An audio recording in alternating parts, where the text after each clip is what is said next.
Good morning, everybody. Welcome to week 2. I hope that you had a good first week of class. Yeah, welcome to week 2. Okay, so this is going to be a long video. I'm going to apologize in advance. And in fact, I might need to break it up into 2 bits because I have a lot to talk about this morning. First, I have updated everything in the gradebook. So everything that you submitted last week, including the writing territories on Friday, have all been completed. If you go into Canvas and you click on the class, you should see a little blue circle that indicates you have a certain number of items to be graded. What I want you to do is click on that, and then I gave feedback to everybody on the syllabus reflection, just about everybody on the syllabus reflection, but I commented to everybody on the writing territories. So if you go into your grades and you see these little comment boxes here, whenever you see those, click on them, because that's me giving you some kind of feedback. Sometimes I ask questions, which you can feel free to reply to or not. That's up to you. Sometimes I'm giving you some feedback about what I've read. It's especially important to read them because if, for example, you didn't get full credit for something or you got 0 for something you turned in, it's in that comment box. That's where I'll tell you why you earned what you did. So it's really important for you to make sure that you're reading that because that's direct communication from me. Okay, so that's that about the grades. Keep in mind too, and I did have some questions about that last week, that the grade that you see in Canvas is not the grade that you have in the class. That percentage in Canvas is just the percent that you are completing in the class so far. It's just completion. It's not a grade. Okay, so the module for this week, excuse me. Again, I always give you an overview and objectives page that opens up the module, gives you a grid for the week, what's due when, what the value is. EC stands for extra credit. So these are all your extra credit opportunities if you decide you want to keep them or do them. All the extra credit other than the LMC resources, but these are really an opportunity for you to kind of extend your learning. I mean, there's always things that I find and I feel like, oh, I could use that in this class in this week, but I already have stuff planned for the week. And so sometimes those will become extra credit opportunities. But they are also pieces of information and readings that you can use for your essays too. So it's applicable. All right. Because for this class in the word count, you can choose how long you want each essay to be. I thought it was really important for you to get a sense of what each essay is going to be about. So that way you can decide, right? Essay 1's about this and essay 2 is about that, but I don't think I have a lot to say about essay 2, so that might mean essay 1 and essay 3 need to be longer. Whatever the case is, I want it to be really transparent so that way you can make decisions that are best for you in terms of the essay topics. So again, I kind of gave you the essay topics here, as well as a reminder about that word count requirement. So you can make some decisions because we are starting some of the work on essay number 1 this week. I also have a page in here about what to expect, right? Because week 1, it's a little bit wonky. People are adding, people are dropping, but this week is the first week where you can really get a sense of the pace of the class. And so this page kind of outlines what you can expect in terms of what day things are due, because generally speaking, that doesn't change week to week. So that way you can always kind of plan on what's happening. So all of the information that you need is on this page. The next page is just kind of sets up what I call the levels of questions, and some of you might be a little bit familiar with Costa's levels of questions. This is based loosely off of that. The questions are going to become important once we move into the discussion boards.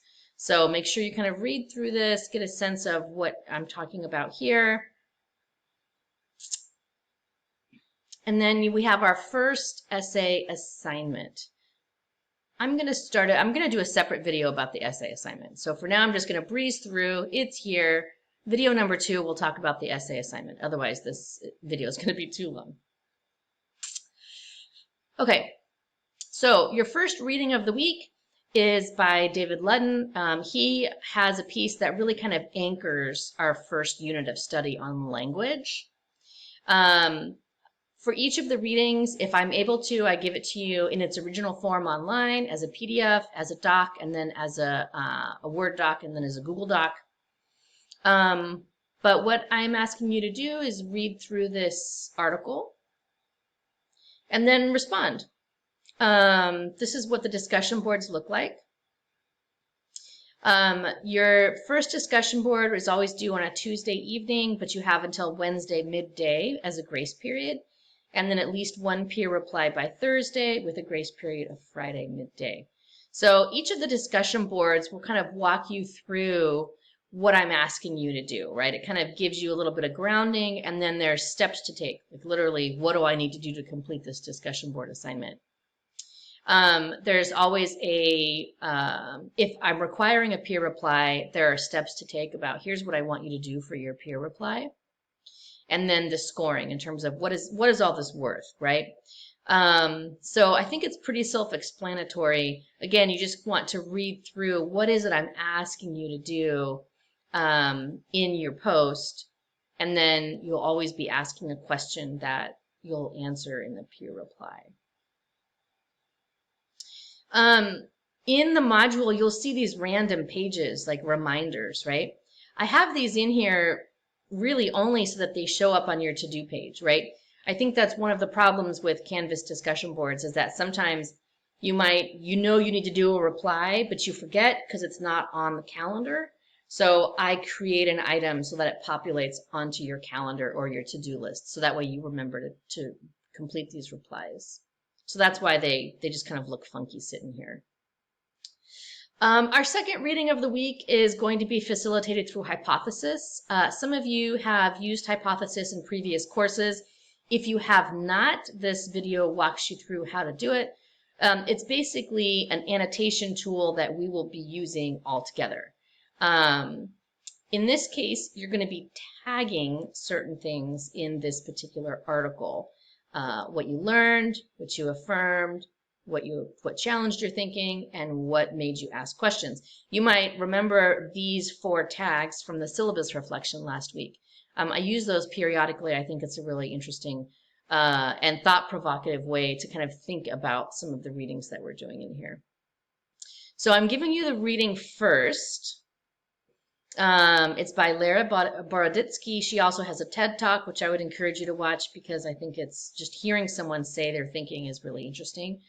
But the reading, I would encourage you to read on its own first before you open up the hypothesis. I just think it's easier a little bit to navigate that if you read it first. And you might be thinking, Miller, I don't understand what you're talking about here. You will in just a minute here. So here's the reading. The hypothesis will appear as an assignment. You will not be able to work in Hypothesis on your phone. And you really should use Chrome. I think Safari works.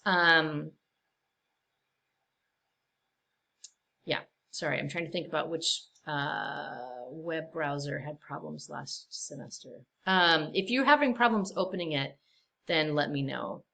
But this is what your assignment will look like. And then when you click Load Hypothesis in a new window, it's going to ask you to authorize, and it may not let me do it because I'm the instructor. But maybe. Yep, it's not going to let me do it because I'm not a Canvas user. But ideally, because I'm a test student here, but ideally what will happen is you'll click authorize, and then it will open up a page for you that will look like the, oops.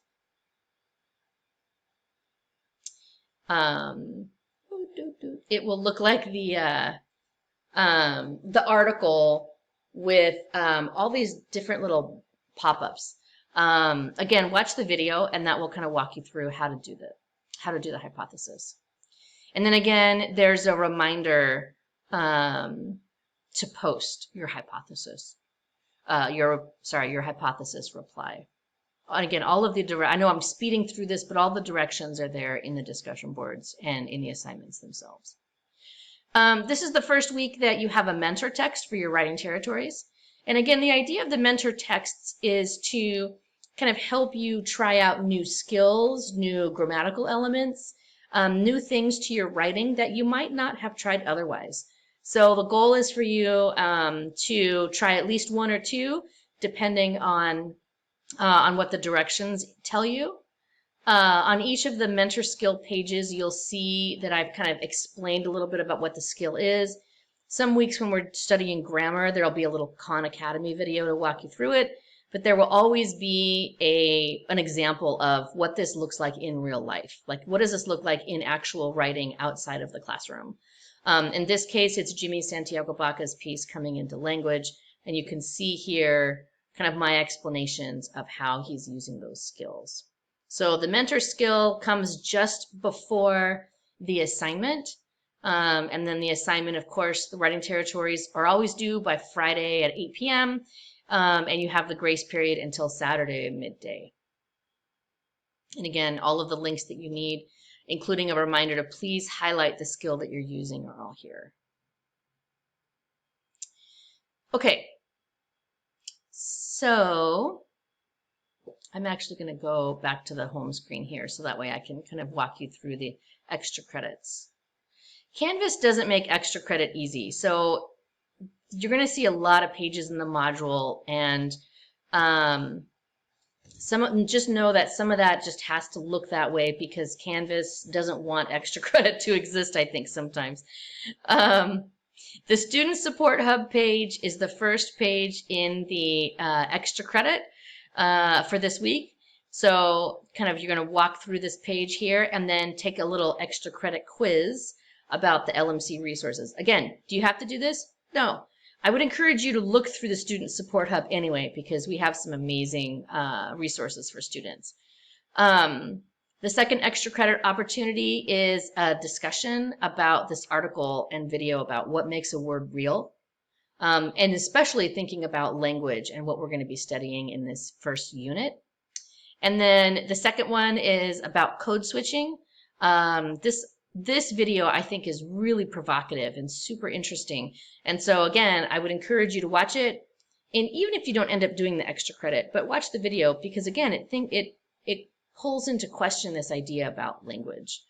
And then you have your end of the week too. So, all right, I'm going to post a second video that will walk you through the essay. I know that there was a lot of information here.